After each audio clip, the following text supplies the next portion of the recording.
جیسے آپ دیکھ سکتے ہیں یہاں کافی تعداد میں لوگ یہاں قبروں پر آئے ہوئے ہیں.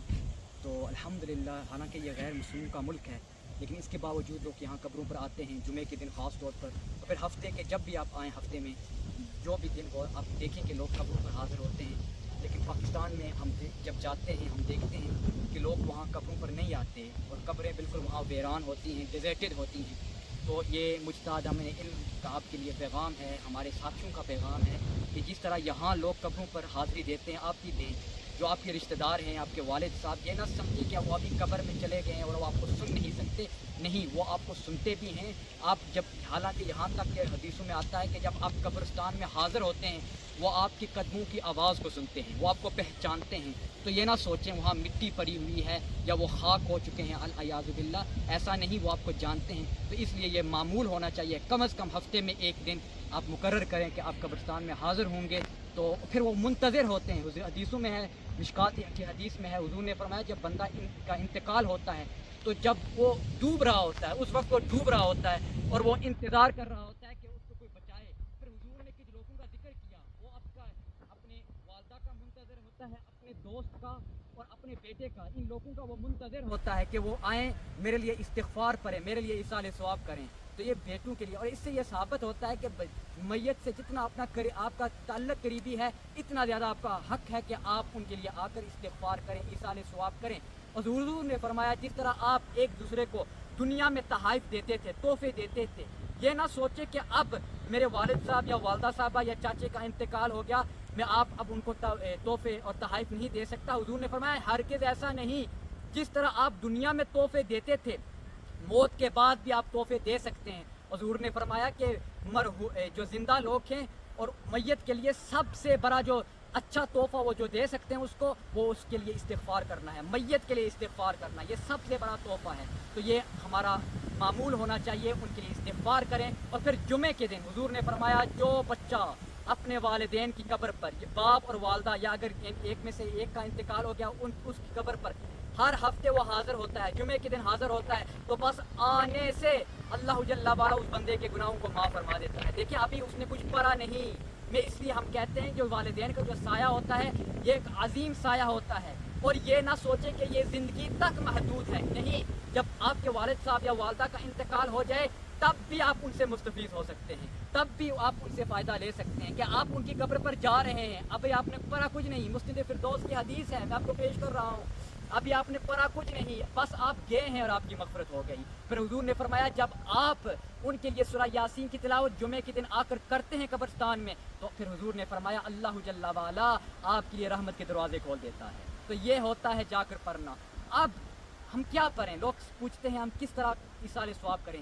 جو ہمارے علماء نے, فقہاء نے بیان کیا وہی میں آپ کو بیان کرتا ہوں.